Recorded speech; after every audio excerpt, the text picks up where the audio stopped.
वो पैसा उस कार्य के लिए खर्च नहीं हुआ।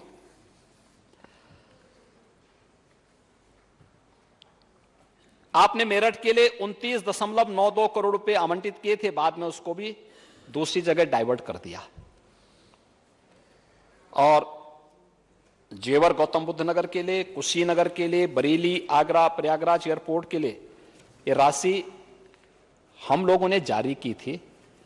समाजवादी पार्टी सरकार के समय कोई भी चीज वहां पे लागू नहीं हुई, कोई पैसा उसके लिए आवंटित नहीं हो पाया। ये सच्चाई है। और अगर हम इसको और आगे बढ़ा करके देखेंगे तो प्रदेश के अंदर सिविल एविएशन के उसमें इस सेक्टर में अगर आप देखेंगे तो 2017 तक, यानी मार्च 17 तक प्रदेश के 2 एयरपोर्ट पूरी तरह क्रियाशील थे, लखनऊ और वाराणसी का। 2 एयरपोर्ट आंशिक क्रियाशील थे, गोरखपुर और आगरा। हाँ, इलाहाबाद तो कुंभ के समय हुआ है, मैं 17 की बात कर रहा हूं। 2017 से 22 के बीच हम लोग 9 एयरपोर्ट क्रियाशील कर चुके हैं। पहले 25 गंतव्य तक उत्तर प्रदेश की कनेक्टिविटी थी। आज एयर कनेक्टिविटी उत्तर प्रदेश की 77 डेस्टिनेशन है जो जिनके साथ आज हम सब जुड़े हुए हैं। प्रदेश की एयर कनेक्टिविटी है। और उड़ान योजना के अंतर्गत अभी हम इन कार्यक्रमों को आगे बढ़ा रहे हैं। अभी आपने पिछले दिनों सुना होगा, उत्तर प्रदेश कैबिनेट ने 5 एयरपोर्ट को और क्रियाशील करने के लिए एयरपोर्ट अथॉरिटी के साथ एक एमओयू पर हस्ताक्षर भी किए और उनको इस बारे में इस कार्यक्रम को आगे बढ़ाया है, उसके लिए सहमति दी है अपनी। एयर कनेक्टिविटी को और बेहतर करने की दिशा में कार्यक्रम चल रहे हैं और इसको और बेहतर बनाने की दिशा में यह कार्यक्रम राज्य सरकार के स्तर पर जहां प्रारंभ हुए हैं, वहीं साथ ही साथ डिफेंस कॉरिडोर की भी चिंता माननीय नेता प्रतिपक्ष कर रहे थे। उन्होंने कहा ये तो हम पहले कर चुके थे, लेकिन प्रधानमंत्री जी ने डिफेंस कॉरिडोर यूनियन बजट में डिफेंस कॉरिडोर की जो बात की थी वह 2018 के यूनियन बजट में इसकी चर्चा हुई थी। और प्रधानमंत्री जी ने 21-22 फरवरी 2018 में जब यूपी इन्वेस्टर समिट हुआ था उसमें इसकी घोषणा की थी। और उसके बाद उत्तर प्रदेश को डिफेंस कॉरिडोर मिला। डिफेंस कॉरिडोर में जो हमारे 6 नोड हैं, लखनऊ, कानपुर, आगरा, अलीगढ़, झांसी और चित्रकूट, इस 6 नोड पर हमारा कार्य प्रारंभ हुआ है। हम लोगों ने 2020 के फरवरी महीने में डिफेंस एक्सपो का आयोजन भी, यहां पर 3 दिवसीय डिफेंस एक्सपो का भी आयोजन लखनऊ में हुआ था। और उस समय हम लोगों ने जो कार्य प्रारंभ किया, उसके बाद 6 नोड पर भूमि अधिग्रहण की कार्रवाई के साथ साथ इस कार्यक्रम को कार्यक्रम की आगे बढ़ाया। और अब तक हमारे पास 1598.84 हेक्टेयर भूमि हम प्राप्त कर चुके हैं। और इसमें अब तक कॉरिडोर के लिए अब तक 8,640 करोड़ रुपए के 62 एमओयू हो चुके हैं। लखनऊ में ब्रह्मोस मिसाइल निर्माण और झांसी में भारत डायनेमिक्स लिमिटेड की इकाई का कार्यक्रम भी आगे बढ़ चुका है।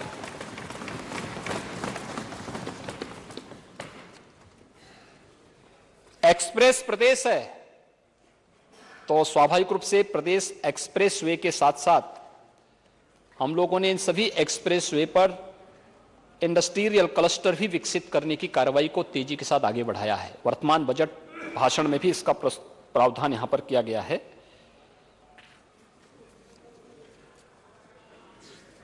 महोदय, प्रदेश के अंदर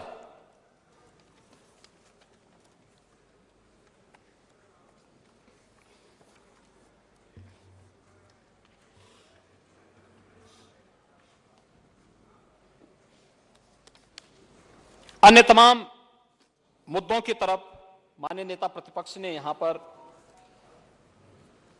ध्यान आकर्षित भी किया था और स्वाभाविक रूप से नेता प्रतिपक्ष होने के नाते उनको इन मुद्दों पर बोलने का अधिकार भी था। उन्होंने अपनी बात को भी अपने तरीके से यहां पर रखा भी। सस्टेनेबल डेवलपमेंट गोल्स पर भी उन्होंने अपनी बात यहां पर रखी।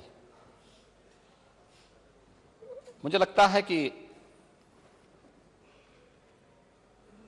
शिक्षा के क्षेत्र में, स्वास्थ्य के क्षेत्र में, कृषि जल संसाधन के क्षेत्र में, रोजगार और स्किल डेवलपमेंट के क्षेत्र में, वित्तीय समावेशन के लिए या अन्य जो भी इंडिकेटर हैं, उन सब पर राज्य ने जो प्रगति की है, आज उसके बहुत अच्छे परिणाम सामने आ रहे हैं। इसमें सस्टेनेबल डेवलपमेंट गोल्स का जो थीम था, वह उसके लिए अलग से बजट का प्रावधान करने के बजाय कन्वर्जन के माध्यम से उन योजनाओं को आगे बढ़ाना है। जैसे इंसेफेलाइटिस उन्मूलन के लिए रूटीन के बजट के साथ राज्य सरकार ने अपने कार्यक्रम को आगे बढ़ाया।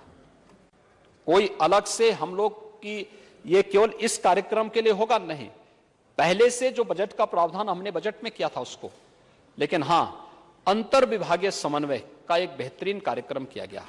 हर विभाग अपनी अपनी जिम्मेदारियों के साथ उस कार्यक्रम को आगे बढ़ाएगा। हम लोगों ने इंसेफेलाइटिस उन्मूलन में सफलता प्राप्त की। उस समय माननीय नेता प्रतिपक्ष को ये सब बातें याद नहीं आ रही थी। यानी जब आपकी सरकार थी तब मरने वाले गरीब बच्चे, दलित और अल्पसंख्यक समुदाय के बच्चे, उसकी चिंता याद नहीं आ रही थी। तब वोट बैंक याद नहीं आ रहा था। तब उसके बारे में सोचने की फुर्सत भी नहीं थी। लेकिन आज तो इस दिशा में कार्य प्रारंभ हुआ है, प्रभावी ढंग से लागू किया गया है। आईटीसी स्थापित हुए, इंसेफेलाइटिस ट्रीटमेंट सेंटर स्थापित हुए हैं। पीको, मिनी पीको की स्थापना उन सभी जनपदों में की गई है। और हेल्थ इंफ्रास्ट्रक्चर की स्थिति क्या थी? जब कोरोना आया था, हमारे पास एक भी आरटीपीसीआर लैब नहीं थी। 1 मार्च से हम लोगों ने 2020 में काम प्रारंभ किया और पहली लैब केजीएमयू में हम लोग मार्च अंतिम सप्ताह में स्थापित कर पाए थे, जिसमें 72 टेस्ट पर डे करने की क्षमता हो पाई थी। और आज मुझे बताते हुए प्रसन्नता है कि 209 लैब्स उत्तर प्रदेश के अंदर आरटीपीसीआर की हैं, जिसमें हम लोग आरटीपीसीआर के 2 लाख टेस्ट पर डे करने की क्षमता रखते हैं। 36 जिले ऐसे थे जहां पर हमारे पास एक भी आईसीयू बेड नहीं था। आज महोदय मुझे बताते हुए प्रसन्नता है कि हर जनपद में पर्याप्त मात्रा में आईसीयू बेड्स और ट्रेंड स्टाफ हम लोग देने में सफल हुए हैं। और वह उत्तर प्रदेश के अंदर कोविड के दौरान कोविड प्रबंधन के माध्यम से लोगों को प्राप्त हुई सुविधा भी उन जनपदों में देखने को मिली है। क्या ये पिछली सरकार का दायित्व नहीं था? क्या ये पिछली सरकारों का दायित्व नहीं था कि वे भी इसके बारे में सोचे?